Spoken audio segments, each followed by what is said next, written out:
Good evening, everyone. How are you doing? It is Tuesday night, 7 o'clock on September 30th. We're here live tonight. We got special guests, Joey Christensen from The Dirt joining us, and Bill Sagoo and Kenny. Hey, everybody. We are literally a week and a half away from the Dirt Nationals, and we have started track building today. I'm looking at my phone, and right now there's a bunch of messages from racers. Sorry, guys, I haven't gotten back to you. Been busy today, but we tore the track out as you guys saw, and Joey started today building the track. So it's underway, and I think it's coming out fantastic for Good. what we've got so far. The first time Joey was here, it was springtime and it had rained for weeks, and it rained the whole week he was here, and the dirt was just so hard to deal with. And Yeah. him and I kept going back and forth. He's like, I can't build a track with this. I'm like, keep going. He'd Yeah. get stuck, and he's like, this is not buildable material. So this time around, it's going way, way, way better. So, and not going to let any hints out yet, but he's got a pretty cool little track going on so far, and different than what we're used to. So I think it's going to be good. Me too. If any of you don't know, I mean, most of you probably do, but New England Dirt National is going to be starting the October 8th and 9th. Jared Tebow will be here doing driving clinics. The 9th, Jared Wiggins is coming in, and the 10th is open practice all day. Saturday, am I off a day? I think it's the 9th is qualifiers, 2 qualifiers. No, October 10th is Friday. I'm sorry, Yes. the 10th is open practice. Yes. 11th is 2 qualifiers. And Sunday is going to be a last chance qualifier in the mains. So it's approaching fast. I know this weekend I announced at the race, it kind of got real for me Sunday when I woke up here for the point series, and I was like, oh my God, like we got to tear everything down starting today. And it's a huge undertaking. Like you're used to running some of the biggest races in the country, and for you it's probably like no big deal, but for us is biggest thing I've ever done. And Joey's certainly helped guide me with some of the things for the race. I've never had to plan a big event like this, so he's been a huge help for us. If anybody doesn't know, Joey owns the Dirt out in Paris, California. Mhm. He holds some of the biggest races, Silver State Yeah. out of Las Vegas, which is coming up January 7th through the 11th. 7th through the 11th. January 7th through 11th. Look it up online under the Dirt. It's on The dirt.us. the dirt.us, Yeah. and it's going to be at Las Vegas at the South Point Hotel. Yep. Oh, great place. Yeah. Fun race. And you guys don't do just 8 scale there, right? You're going to have a 5th scale race? We normally do 5th scale, and we're going to add dirt oval this year. So we're excited about that. So 3 events going on at one event that you can all go to. You can sign up online, buy tickets. It's quite the race. And then you also have Dirt Nitro Challenge, Yep. which is probably the biggest race, right? I think so, yeah. Celebrating its 27th year. 27 years. Mhm. Holy cow. And that's in Paris at my facility. And then we do the Lone Star Challenge in Texas at Thornhill. Yeah. So a lot of great races he puts on. So check him out. You've seen him build other tracks as well, not only just for his races, but he's built them overseas, all over the country. So we're excited to have him. We're fortunate to have him here with us, and Yeah, we're looking super forward- exciting. yeah. It's good to be here. You guys have a good crew and a good group and a lot of good momentum going here. So it's fun to be up here and be a part of it. So thanks for having me. Yeah. He showed up this morning. He's like, show me around. This place has changed. And Yeah, it looks great. so, he was here at the beginning. We see it week in, week out, so you don't realize all the How changes much we've has gone through. changed? Oh, yeah. Yeah, it all looks really good. Yeah. Good So, job. Yeah. matter of fact, last time we were here, we are just putting this building in. There was no parts in here. It was just the The- walls were getting up and it Yeah. was all You're like, brand new. he's Looks like, what are you going to do in here? We're like, it's going to be a hobby shop. Yeah. So we're driving back from the airport last night. He's like, you got plenty of room in that hobby shop? I'm like, no, Yeah. we're packed already. The races are lucky. You guys have all the races have a great spot here, so it's cool. Yeah, thank So what time did you actually get back into town? Because I know Joe came in pretty late. I went to bed at 2, but I'm 3 hours. This is 3 hours ahead of my time, so it would be 11 my regular time, which isn't too bad. But No, but for Bob, so it was like 2 or 3 in the morning.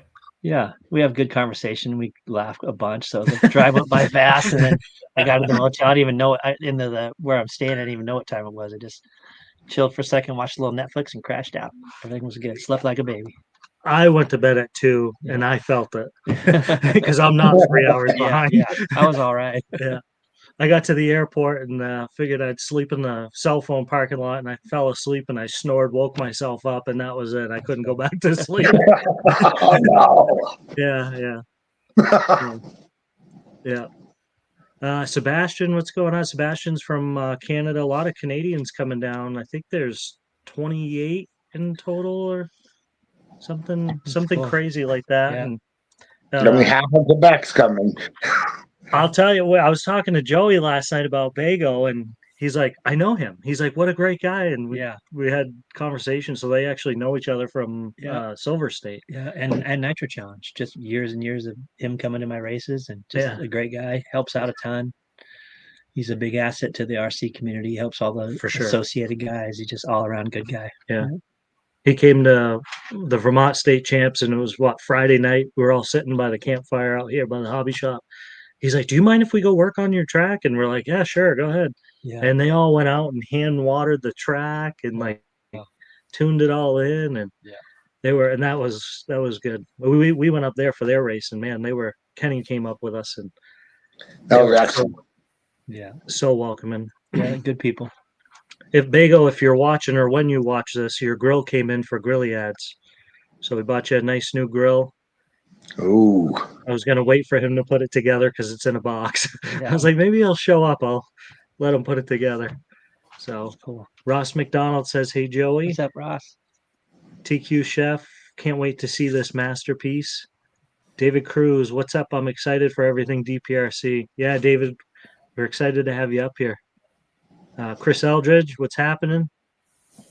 Chris comes up. He tunes in the jumps. He's got this shovel, and maybe you could tell him what shovel you got. He doesn't use a shovel. He uses a skid steer, but Chris will come up here and he'll like shave the jumps and sculpt them, and that's cool. Smacks the clay to get the patches in if we need a patch. That's cool. So I have a couple special shovels too.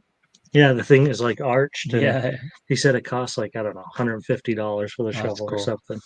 So I always try to get him to leave it a trail shark. Trail shark. There you go. Shovel. Yeah, that's for mountain biking trails, and that's cool. Big Cat, on the hotel situation, we the Colonnade Inn, and it's in Lyndonville. I think the rooms right now are stupid expensive, but if you call and say you're with DPRC RC Racing, they dropped them from $289 a night down to $139.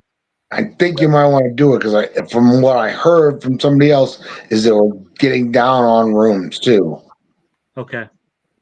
If not, there's the Comfort Inn in St. Johnsbury, and there's the Burke Mountain Hotel.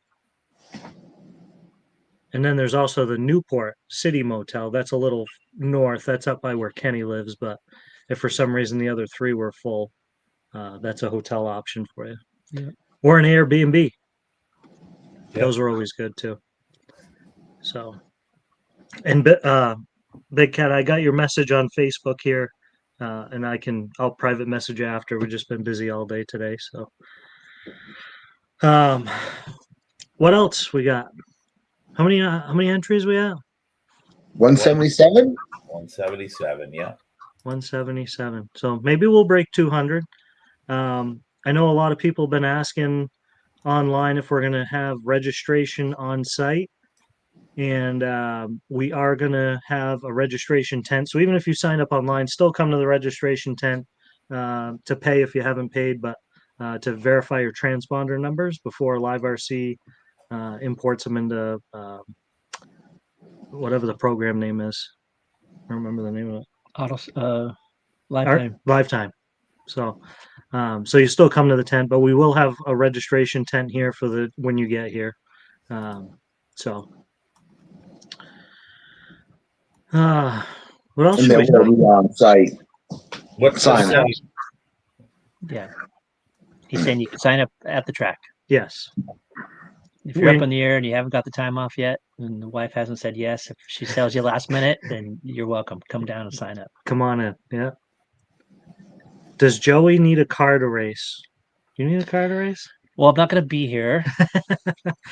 Joey's you're heading out of town after this to build another track, right? Yep, I go home on Friday, and then I have I'm home on Friday night. I get home, and then Saturday I'm able to help the wife with do some things since I've been gone all week, and then Sunday I go to a track in Southern California called Hot Rod Hobbies, famous track that's been around for years. Yeah. Jimmy Babcock's track. I build that track on Sunday, and then Monday I fly to Oklahoma to see my friends at Robert Shaw's track, Shaw's RC, and they have the Truck Nationals. It's all truck race. They have it every year, and it's a big group of people that go there in Oklahoma. And I've been going the last few years to help build the track and stay and hang out there. But they have live music, and it's just a really good old fashioned truck race, and I'm excited for that. Yeah. That's what we should have as a band here Yeah, for nighttime. you sing pretty good. You should. Yeah. People be like, we got a refund. Yeah. Oh man. Or you just do karaoke, open mic. Ross, missing truck nats for this in Vermont. Yes. How many track builds? All right. Yeah. If anybody's got any questions for Joey, now's the time to ask him if you ever want to ask him some stuff.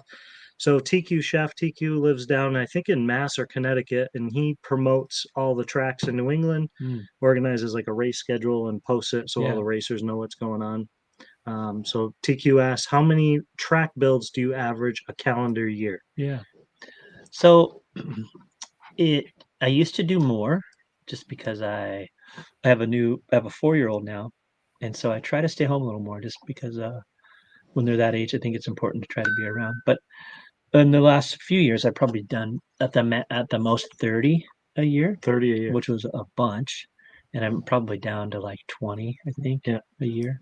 And then I own my own racing facility, and it's got an oval track, an off-road track, an on-road track. And so I redo that. And then people hire me quite a bit to travel around. I don't usually post I probably should post more all the places that I go. But sometimes, I don't know, I'm a social media guy, but at the same time, I feel like taking breaks from social media is nice.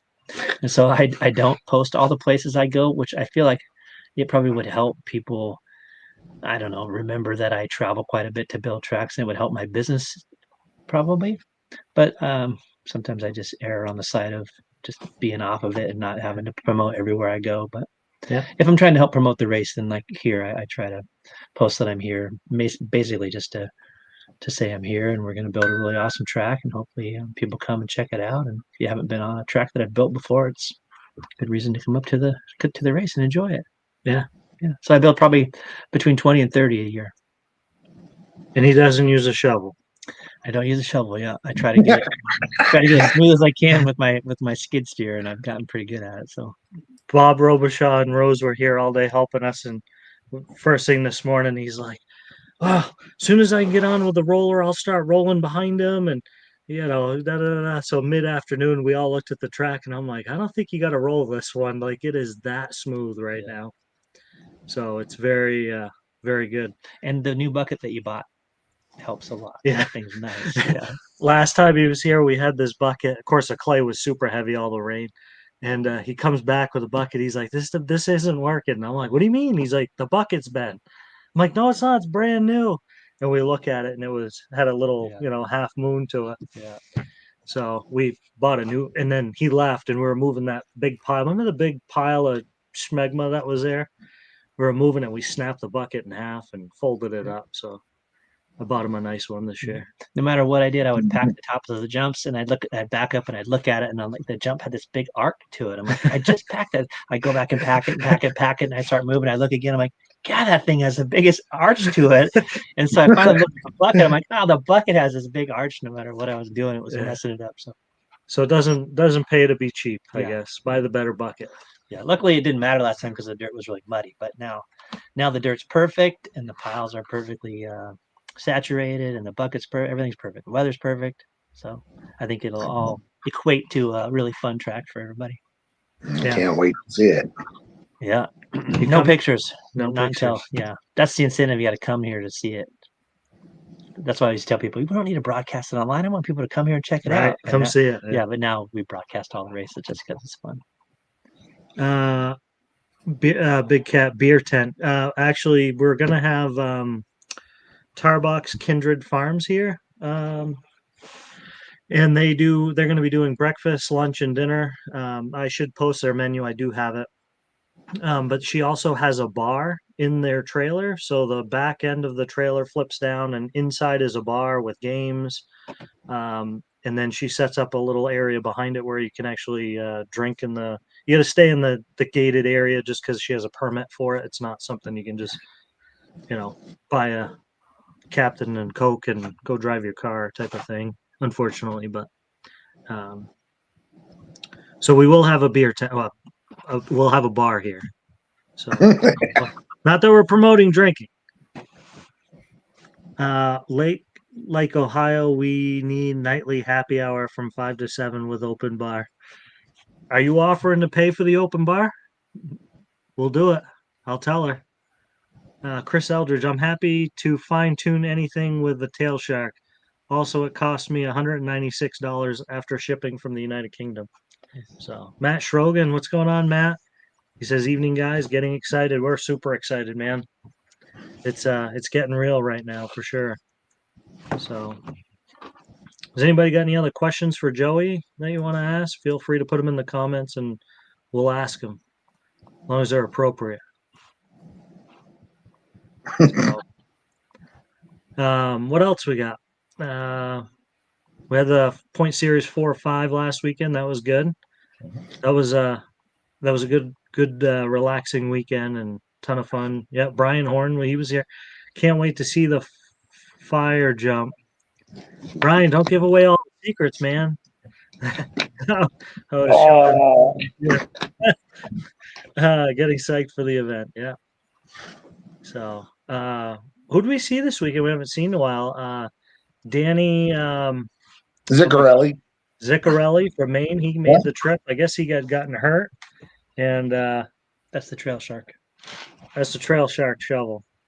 And I'll tell you, there is a huge difference with the shovel. I tried it with my normal flat shovel, and I couldn't do what he was doing with it. Yeah, Danny Ziccarelli. Who else came that we haven't seen in a while? So he had gotten hurt. That's why he hadn't been around. Joey, can we expect a wall ride or a berm? So wall ride, I would probably say no, just because a wall ride takes a lot of building wood. And I'm not a fan of wall rides just because the amount of effort it takes to make that big, tall structure and have it last and the amount of money it takes to do it. It's only a lane that only goes up a couple feet in the air usually. So, but berms for sure. I love berms, and we've already got a bunch of them kind of laid out there. So 100% berms, you'll see those. And I think that helps carry corner speed, and it helps keep the corners from rutting up so much because you can kind of carry corner speed and you don't have to let off completely to brake and then regas it in the corner. So it helps keep some of those sections a little smoother. And then you can jump a little further when you have a little bank to bank off of. What's up, Brent Dinsford? He's my friend. Brent Dinsford. Yep. What's up, Joey? What's up, fellas? Brent is owner of Beach RC, I believe, down in South Florida. Florida. Yeah, in Florida. Yeah. South Carolina. Is it South Carolina? Yep. Oh, okay. Yep. Beach RC. Yeah. I think they got a big race coming up too. Masters of Dirt. Yep. That's going to be coming up. I think that's out they're doing it out west this year. Holding it over there. Yeah. So, sorry, my phone was supposed to be on silent. Joey, do you have a dirt Favorite dirt to work with? Is it muddy clay like we had the first time? Yeah.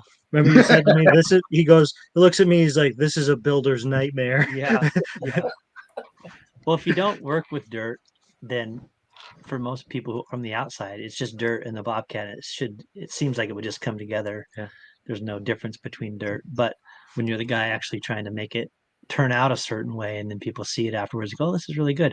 You try to make that outcome all the time. But then when you get there and you realize that some dirt is just almost impossible to get that way, or it takes like 3 times as long to get that way. Yeah. Just because of the little process you go to try to pack it and make it smooth and make it so it shapes correctly. So the less rocks, I think, the better. And then not overly saturated.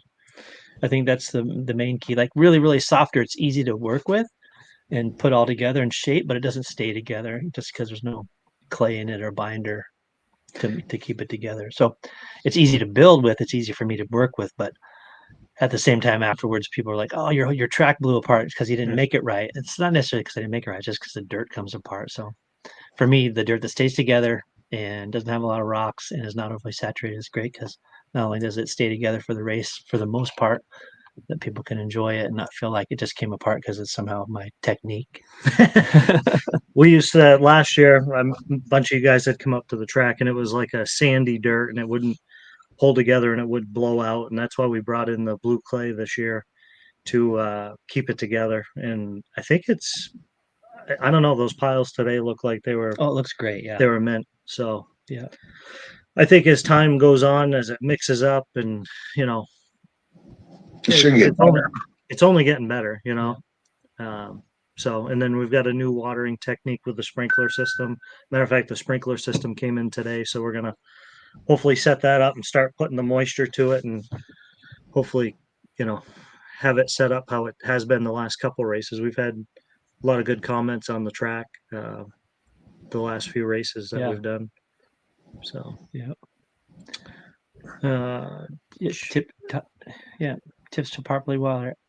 So to me, one of the things that I own a track too, so I try to do whatever I can to keep my track together the longest because I have to maintenance it or my guys have to maintenance it. But one of the things that is after the track is new, like the first day of practice, the cars are going to go where the cars want to go, like with the momentum of the cars. Like they're going to rut out wherever they're going to rut out. And they're going to bounce off of things that, you know, with the speed of the car when it jumps, it's going to hit a certain spot and kind of knock that spot out. So eventually, after a day of practice, all the cars after they've done that, they kind of show you where the spots need to be shaved off and stuff. You know what I mean? Like they kind of make their own little path through there. And if the track's dry, then all that dirt just blows away because it's just getting dusted out and dusted out. And then the hole gets bigger and bigger and bigger and bigger. And it starts to erode all over the place because the dirt's just blowing away. So if you can keep it watered a bunch, enough to where it's tacky, enough to where when the cars chunk out certain spots, that the dirt just sticks in a new spot. And basically all the dirt just kind of sticks around there and kind of fills in all the holes. It doesn't just keep blowing away and blowing away and blowing away. It's a little inconvenient because some of the cars get a little more muddy during the first day, but after the first day, once the cars have all gone around and they've kind of sorted out the bumps that need to be shaved off and the dirt has stuck into new spots and like stayed there and not made big holes everywhere, then you don't have to water as much the next day because the cars are already hitting the spots and blowing away the sections that need to be blown away. Yeah. So I don't know if that makes sense or not, but I call it seeding, like when you seed a pan. Is that what it's called? season. But well, they call it like if you do something special to your skillet, like your cast iron skillet. It's called something. I kind of have a similar thing where it's when it's brand new. Seasoning. Yeah, seasoning. So you kind of season the track that way. Like you keep it really wet so all the dirt sticks in the places it needs to stick. Yeah. It comes off the spots it needs to. Then after that, it's good to go and you don't need to water it as much. So I would say there you go. First day water is important. Makes sense. David, you got it. Yeah. Seasoning. Yeah. Do you see most tracks now having clay? Someone asked me this the other day. Like, it seems like more of the bigger tracks and the bigger races are going to the clay, or some sort of clay component in it rather than a loamy dirt. Yeah.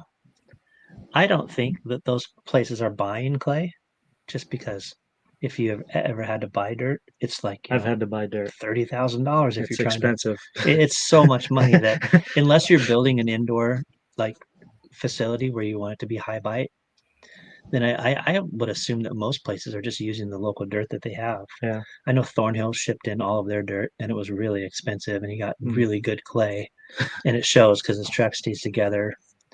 But I don't really think that what I've seen, I haven't noticed that people are actually buying the clay. I Yeah. think that maybe they're getting it somewhere for free, but We had to buy clay. yeah, it's expensive for sure. Yeah. Yeah.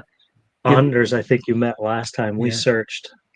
I don't know how many clay samples we got. Do you Yeah. remember that, Kenny? We got like 6 Yeah. or 8 samples, and we had given up. Remember, we were like, we're not gonna find it. Like it ain't Yeah. happening. Yeah. And this old timer guy, he's like 90 years old. He's like, I got a clay pit, and we're like, Yeah. can we come see it? And we saw it, and you roll it, and it's got to be able to form, Yeah. and it did. And we're like, oh my god. Yeah. And I was like, well, how much you got of this? And he's like, I got a bunch of it. And Yeah. we're like, oh, thank God. How much did you actually bring in, Bob? Do you remember? I think the first time we ordered was 30 yards, and I think was it 2 layouts ago, we brought in another 2 dump truck loads. So I think they can only hold 6 yards of that wet clay because it's so heavy. Hmm. So you can't fill them right. What do they normally hold? 10 yards. 8 So to 10. yeah, I think they could only fit 6 on a truck this last time. So will RC Racing, Joey, is there an increase of tracks using mineral oil treatment for outdoor tracks? Does it really make a difference? So there are. I do notice that people are trying to add things to the dirt to help it. I know that because there's a lot of guys at my track that want me to try using stuff to keep the track together. So I know that they do. Yeah, there's additives that you can, like VP Fuels sells one called, I think it's called Track Moist. No, it's called No, Stay Wet. Stay Wet. Yeah, We yeah. use that. Yeah, so we use it we've tried it too, and I think it helps. But I don't know. It's expensive though. It's like Yeah, $300 for yeah, a 5-gallon yeah. bucket. I feel like there's a balance between the amount of energy and effort it takes to have a off-road track or a dirt track, and the amount of difference it makes in how many people come. And I feel like if you don't want to burn your track owner out by making them do all these things to keep it so your track, because you're like, I do better when it's not bumpy, but everybody does better, and then the competition's still the same. Yeah. And the amount of effort it takes for you to not get yourself burned out or be down there all the time having to buy this material, put it in there, and then the same people show up and the same people win and the same people are on the podium. I don't know. I feel like there is a balance and a give and take. Hopefully the consumers and the racers realize that it is a lot of labor and it takes a lot of physical effort to do all those things. And so to answer your question, it does make a little bit of a difference, but do I think it's a positive difference? I don't really think it's a positive difference. Not at the expense of having people getting burned out and not being able to do it anymore. Yeah. And I tease a little bit because people are like, you need to put sugar in your track and you need to whatever in your track and it's too dusty and whatever. And I said, it's funny you mentioned that because did you read how the Baja 1000 is going to like sugar the Baja 1000? And like, really? And I said, no, they're not sugaring the Baja 1000. Are you crazy? No, the whole point is, given these circumstances, who's going to win? Like, don't tell me why you're not going to win. Right. Don't tell me why, it's too dusty, I didn't win. Like, talk to the guy who won. He's going to say, dude, we prepared for that. We set up our cars for that. Right. We are, I think that's the whole part of it is like showing up and saying, okay, here's what it is. Let's, who can put together the package well enough to conquer those obstacles and come out on top. And so just today, the guys that we were helping, they were talking about the same thing. I said, well, if you want to know how good the track was, ask the guy who won. He'll tell you how great it was. If you want to know how bad it was, ask the guy who lost. He'll tell you exactly why it was horrible. So, but yeah. Will RC Racing, I'm on the opinion that 8-scale tracks should let it be and generate their own character, just like motocross. Yeah. So I feel like to a certain degree, yes. And I compare your broken car to like a broken somebody getting hurt on the track on a motorcycle. It's like I don't want anybody getting hurt in a motorcycle race. And if a jump's too big and the rider's getting hurt, or if the jump's so dangerous that he's getting hurt, similar to your car being broken. So if my track's so blown out that nobody can jump the jumps anymore, and every time they're just endoing and breaking their car, then to me, I don't mind leaving the flat spots. I just want to make sure that the jumps work so they're not breaking. So I do leave it for the most part. Just some of those big races, you can see those tracks are destroyed by the end of the day. And the pros, whenever I fix it, all the pros say, "Dude, what are you What are you fixing? doing? What are you doing? This is how I've Yeah. prepared for this my whole life. I'm good at this, you know." But at the same time, you got to make sure that the sportsman guys can get around. So I try to make the jumps work properly. That's if I was going to leave everything alone, I would always just make sure the jumps worked.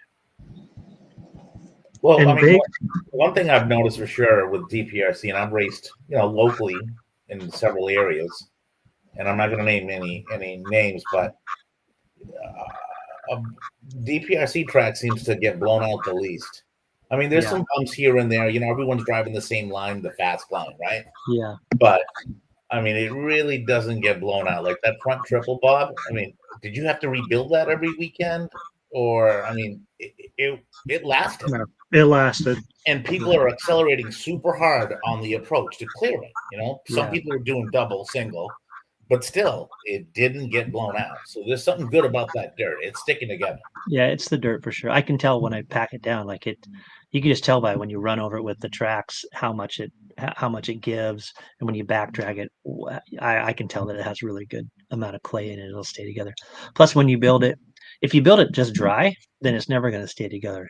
I mean, if you build the whole pile dry and then afterwards you try to water it, it's on a slope, so you'd have to water that slope so many times for that to penetrate down the thickness of the. You'll never get it to penetrate down. It's always running off. So, luckily they've kept the piles of dirt here. They were probably still kind of wet from before because they were so wet, but they've also got a sprinkler system, and so when I build the jumps, there it's all really moist dirt. So it's the same as getting a handful of dirt and trying to make a dirt clod out of a dry dirt. It just crumbles, and if you have wet dirt and you do that, it sticks and it molds to the shape of your fingers. Like that's what he's got out there. And so all the jumps that we're making, I think, are going to stick around pretty good. And that's what happened. Remember that chunk of clay we had gotten out earlier in the season from the first track you had built? Like you could see the layers, like you water it, it's only penetrating the clay. Again, it's pond clay, so it's designed to keep water from going through. Right. So there was like layers of like 1/4-inch layers in the. Yeah. It was like a rock, like you could tell its time, like how Yeah, many times yeah, it had yeah. been watered. Yeah, it's cool.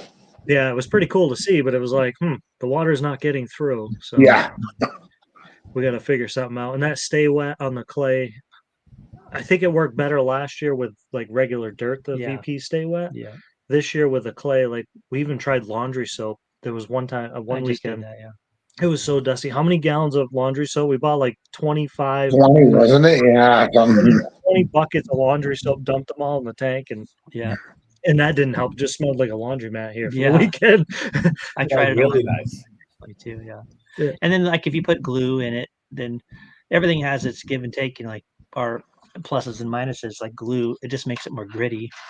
And so then your tires and your chassis wear out a little bit Yeah. faster, So I don't know. I just feel like if we're lucky to have two things. We're lucky to have racers that can afford racing, and we're really fortunate to have track people that are willing to put out the effort to put in the physical energy to do it. Like we both need each other, so you don't want to abuse each other too much. Like you don't want to ask too much of your track. Like I just feel like if they're willing to put in the time to make it for you, race what it is and show up, and they're not all going to be perfectly smooth. It's off road, So Right. and we need the racers at the same time too. So it's good. I mean, if everybody said, "Hey, I'm never coming again because your track's too rough," then I guess I would definitely have to fix it because I need you to come at the same time. Right. Luckily, the RC Industries, I think, pretty good.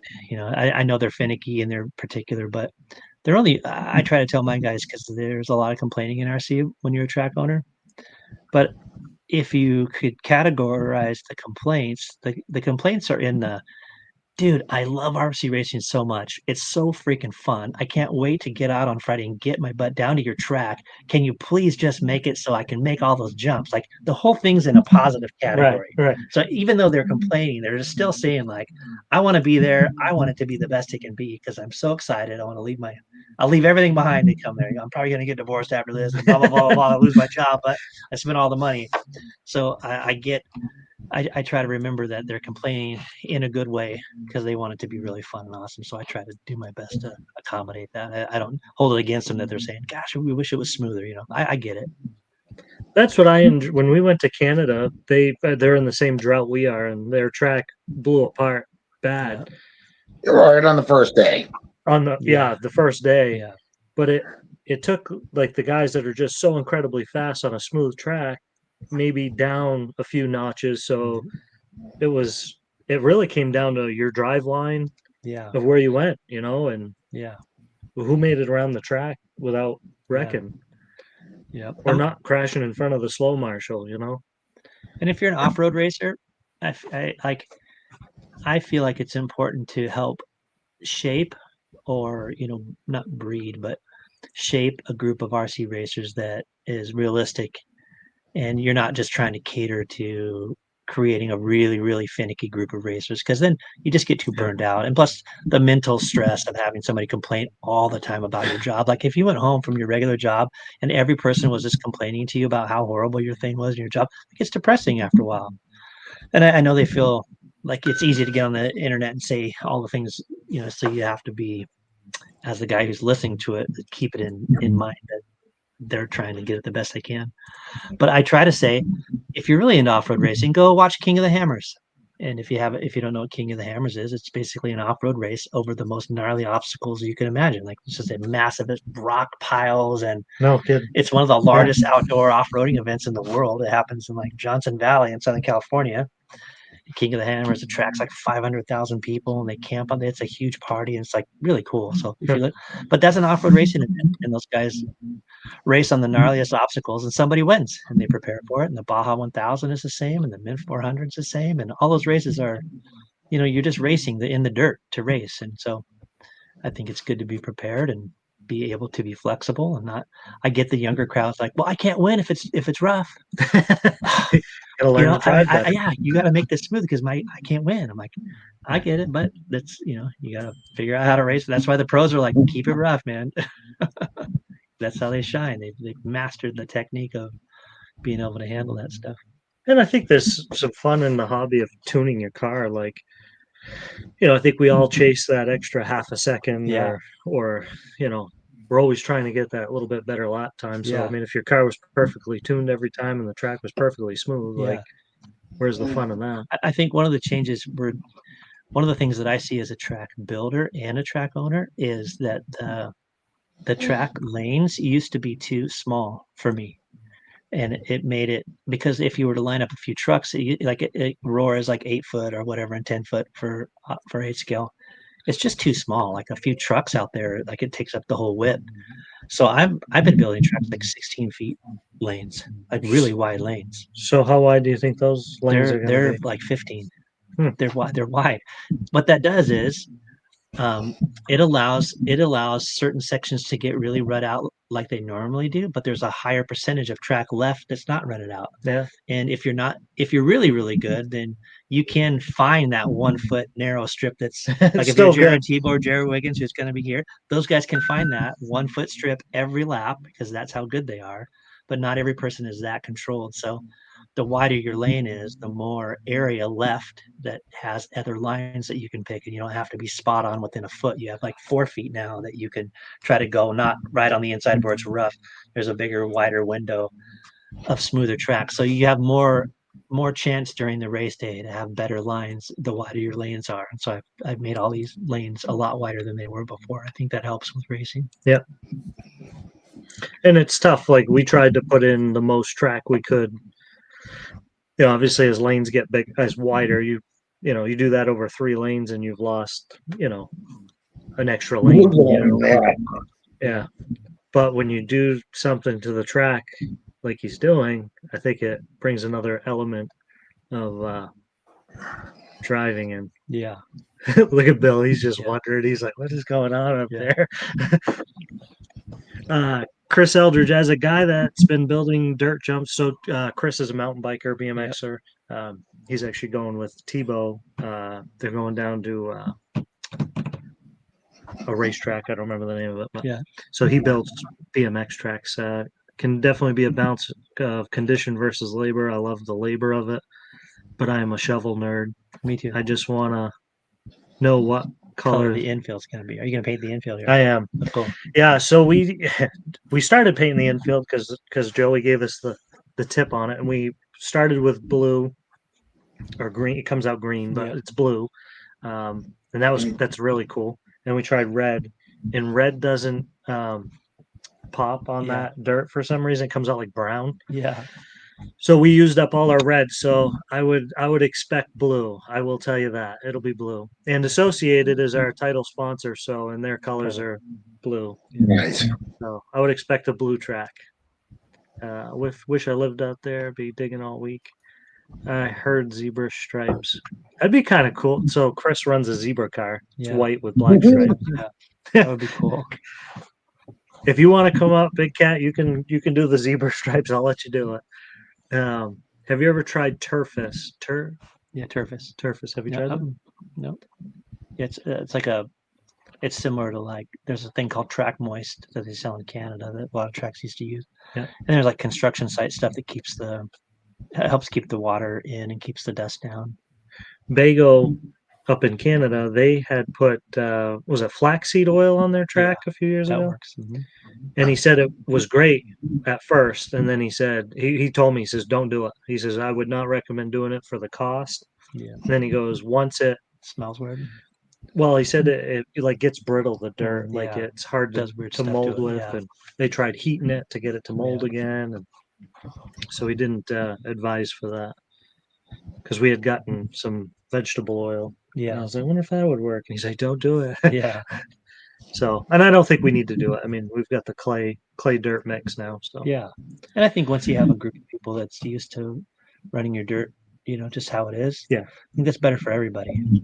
It's less labor for the track and then trying to keep that consistent all the time. And then, I don't know. what's your personal thoughts on calcium? I don't know if it's that good for you, for one. Right. Mike Barkus, Yeah. just no calcium. Yeah, There's so no I calcium. don't use it. Yeah.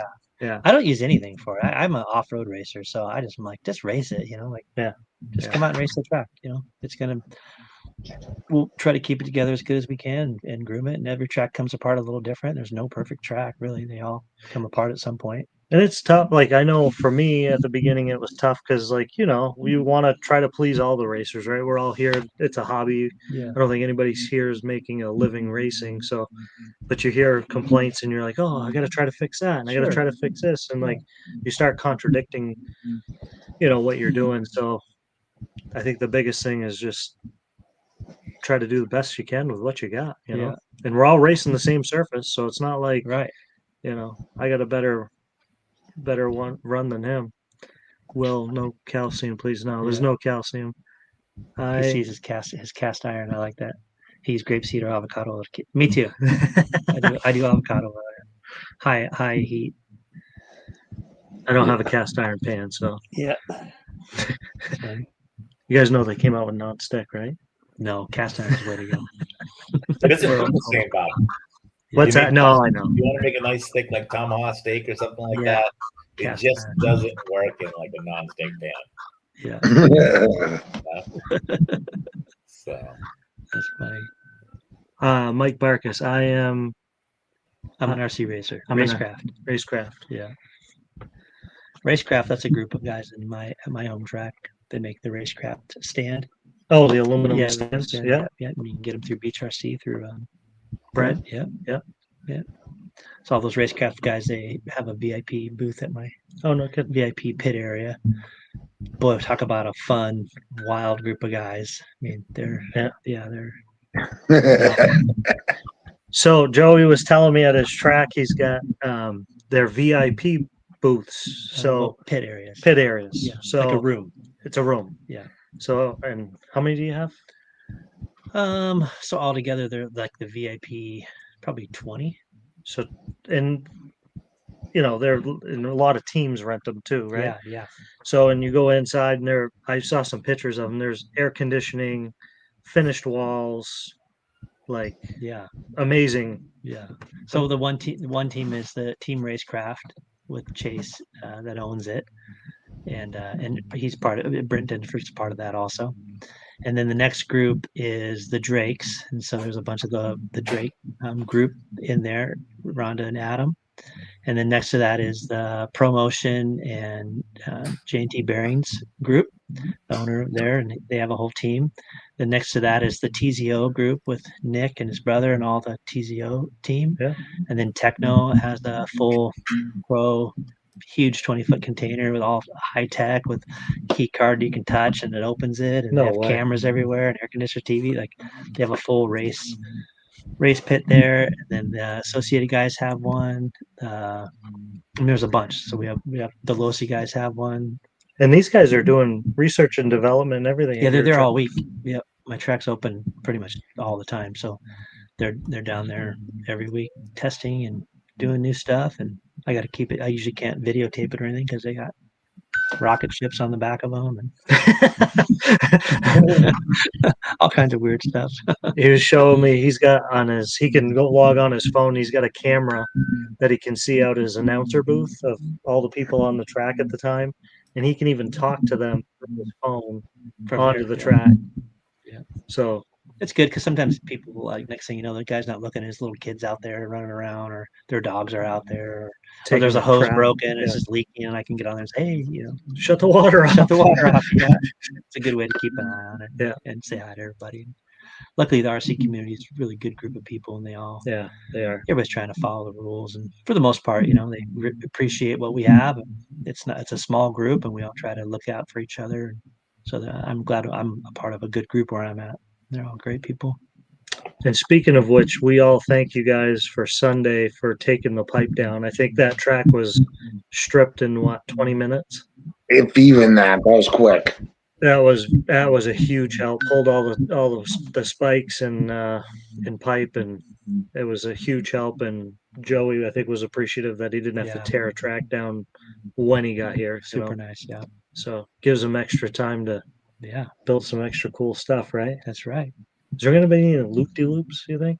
I think somebody does have a loop somewhere. Do they? Yeah, somebody Is it does in have Vermont? a wooden loop. It might be at like the Nitro compound or one of those tracks built like a wooden loop. I forget who has it though. I always tell people that we're building a tunnel. My joke used to be, I'm building a tunnel, and then when you go into the tunnel, you have to look up above where you're driving, and there's a monitor there that has a camera that shows your car in the tunnel. And then you just watch the monitor and get through the tunnel. They're like, really? I'm like, no. VR glasses. Yeah. That would be cool though. Chris Eldridge, sounds like we need to plan a trip. Yeah, I know we wanted to get out there last year to Joey's place, but this year I think we got to try extra hard to get out there. Ellen, how are you? Ellen and James Legg. She says, dang, I missed it. It's okay. You can rewatch the live. It's been a good one. So David Cruz. Goofy makes a good camera. It's talking about like a different camera. I'm glad you know what all this stuff is. Mike Barkus says, Joey, back at DNC when you had to go under the roof, how was the response from the racers for that? We know how the internet felt. Props for making that happen. So it's funny in looking back on it and hearing people talk about it. It's just a mix of everybody's just like, what the heck is going on? Because there's the Nitro Challenge has so many people that come from so far. Like I remember Scotty Ernst once when he was there, and I back said there's 60 countries represented, which is like a lot of people travel a long way. Hey, your track. Yeah, and the pressure that like somebody like me feels to be able to like put out your best effort and make sure that these people's time and money is well spent, and that they're there, and I'm putting in 100%. Like it's a big pressure to feel. Mm-hmm. And then when it's just raining so much, they're all there to Southern California. It's supposed to be sunny. It's just like the most torrential rainstorms ever. The amount of like the downness you can feel, just the energy of everybody going, God, this is the worst scenario ever. This place sucks. And then you're like, no, it's great. And then when I say, hey, I have an idea, we're going to try to build this track underneath these covered awnings over here. Even though you would never come, if I said, hey, come to the Nitro Challenge, we're going to do it under this little thing over here, I'd get 0 entries. But knowing that it goes from not being able to race at all to maybe we can race, like then the morale is like, oh man, this could work. So given the circumstances, I think the racers were like, let's go. Like, we want to race. I don't care if it's in a 10-foot circle. I'm here to win. And so when we put that whole track together, even though it was really small, it had all the elements needed to have a really good race, and it had all the key players in place, and the timing, and all the pros, people professionally scoring it and calling it and doing it. So even though it was a smaller venue, it kind of took people by surprise of how much fun it was battling on a small track like that. Yeah. And my favorite quote from that weekend was, so it was like their 13-second laps or something. Yeah. That tiny little track, and the top where there's a bunch of them on the stand, just in Mayfield, and because not everybody gets to see behind the scenes, but like Ryan Mayfield, he's one of my favorites just because he's just his attitude about it is like come from behind, like he's kind of old West cowboy to me. Yeah. Like, I'm kind of that way too. And then Dakota fan, they always have such big battles. And after the races are all over, they're all friends for the most part. They hang out quite a bit and do a lot of family. Really cool. So Mayfield and Dakota are talking, and I'm standing there by their little fire. And Mayfield's like, "Okay, man, I remember the moment when we were battling, and I got a little bit of lead on Dakota." And they're like, "Okay, 2 minutes left." And Ryan goes, "Yeah, no, see, 2 minutes left. Wait a minute, that's like 70 laps." 13-second laps. 13-second laps. Like, wait, that's not good. That's not good. We're gonna go there a lot more. But the response from the racers was they just were grateful that they were able to race and have a champion. The response from the people who watched it thought it was just the coolest, like most action packed, because you're just passing everybody like 100 times, where normally on a really big track there's not as much condensed action. So I think when it was all said and done, I wouldn't choose it again. It was like the most stressful time of my life. Yeah. And but I think it was the best case of a worst case scenario. So I was glad that my team stuck it out and the viewers liked it and the racers were willing to give it their best to try to win, just the same as they would on a big full blown track. So it was cool. I wouldn't pick it to do it again, but I think looking back on it, it was a memorable moment for sure. That everybody remembers. Yeah, everybody remembers. That was our opening weekend here. It rained and rained. It wouldn't stop. Yeah.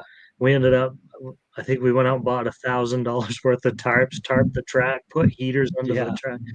Then come the next day when we had to pull, we never thought about the amount of weight to pull the tarps off. Yeah. And I mean, we had 15, 20 people yanking on the tarps, and everybody chipped in and sprinkling sawdust, and that was a mess. But we pulled it off. But like you said, it was a huge pressure because it was our opening race, and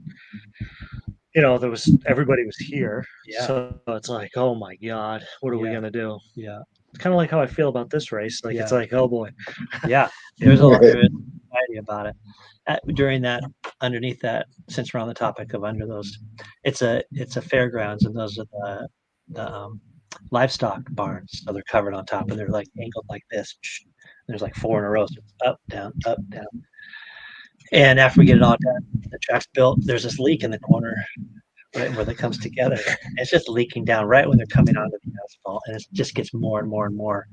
And it's windy, it's super rainy, and those roofs are old, and I didn't want anybody to get up on top of it and have something happen to them. So we just tried to bypass the water by putting a banner up there and like making it tilt so the water hit the banner and then ran off all the way to the side. And it still kept getting more and more and more. It was a pain in the butt every day to buy that stuff that you get grease off, like those pellets that you get grease off of like a mechanic's floor. Like Speedy dry. Yeah. So we kept doing all kinds of stuff to get it. Yeah. So after the whole thing's done, everybody's gone. Me and my buddy get up there to find out where the leak's coming from. And there's a drain thing that's supposed to drain all the water off and take it off, but it's plugged up. And he picks it up. It's a football and one of those things of a fireball. No way. Jammed into the hole. Football and a fireball. Blocked it. And that's what was causing the leak. Yeah. Oh, it must have been. Who knows? Probably there for years. But yeah, pretty funny. Football and fireball. Crap, we went through it. All we have to do is climb up there and get it off. Yeah. Oh well. Yeah. Good times. So yeah. New England Dirt Nationals next weekend. Sign up on RC Sign Up. If you aren't computer savvy or have trouble with RC Sign Up, you can contact us so we can sign you up manually. Or you can also look up above too. Oh, I forgot all about the QR code. Yeah. So at the top left of your screen, I think you guys can see it. I can see it right there. If you click that link, it'll bring you right to the race and you can sign up. Thank you, Kenny. I forgot all about that QR code. It's a new feature they're doing. So we're going to have food here. Trophies have been ordered. Shirts have been ordered. Boom Graphics has been great. They've they've been very, very accommodating for this. So Mike Garrison over to Boom Graphics, big shout out to him. Custom shirts or stuff like that. That's what they do, and they're RC oriented, so they know what you're talking about. It's not like trying to talk to somebody in French. I shouldn't say that. That's like, hey, did I tell you I bought the earbuds that'll translate? You did? Yeah, I did, because I'm like, every time we're talking to them, I feel like they're talking crap about us, and they're like, no. Oh man, I can't wait to see if they actually work. Yeah, I'm excited for it. Dave Hemingway's on here. Dave, oh hey, I finally got a little of one of these while still alive. Yeah, Dave. So Dave's the techno. I don't know, do you know Dave? I've heard of him. Yeah. I'd have to see his face. I probably do. He's a techno team manager for I think all of New England Yeah, or East Northeast. Coast. Northeast. Nice. Yeah. Actually, I think he was here last time. He came up with his daughter, and they were helping us with the banners. Yeah. Exactly. And then he says, "Thanks for blessing us, big kids on the Northeast." Heck yeah, TK Chef, anytime. Thanks for having me here. It's a great group. Yeah, I enjoy it. I'm grateful we got him up here in the spring, and it's nice to be able to talk to somebody that does this and bounce ideas off and make sure we're going in the right direction. And so he's been a huge help for us. So thank you for being here. Yeah, thanks for having me. We'll have to work on getting you earlier flights, but Yeah, that's right. Yeah. Either way, it's a long. it's a Big long one when flight. you go from southern of California to the tip of the whatever. Yeah. I expect it. Going to the other end of the country. See you again tomorrow, Joey. Okay, good, Dave. I'll see you tomorrow, man. Thanks. Yeah, so Dave's New England and New York team manager for Techno. Very cool. So, so if anybody's got any questions, feel free to shoot us a message. We will go live one last time. Actually, I probably have to do it from my phone next week. One of you guys, I'll give you the controls of the thing because I got to go pick up Tebow at the airport because he's coming in on a late flight like Joey did. Yeah. So I get to do the trip again. Oh, God. So maybe I'll have to. Yeah. Oh, this weekend. If anybody, so our track is going to be closed, obviously. This weekend, Hobby Etc. Manchester, New Hampshire is having their fall flannel trophy race. So if anybody's looking for something to do this weekend, you want to get out and race, Hobby Etc. Manchester, New Hampshire, fall flannel. And I think Roundy's heading that up, and I know they've been working on their track, and I'm sorry for everybody else who's helping with the track. I don't know your names, but I know Roundy's been putting a lot of effort in, and Dan Berto, the owner of Hobby Etc. So go out and show him some love this weekend. So Dave, he's flying into Manchester. I'll see you tomorrow, Dave. So yeah, thank you everyone for joining us tonight, and we look forward to this. We've got a busy 2 weeks here, getting things ready. So Take care, everybody. all right, take care, guys. Have a good night. Thank you, everybody. Yeah. Enjoy. Have a fun race.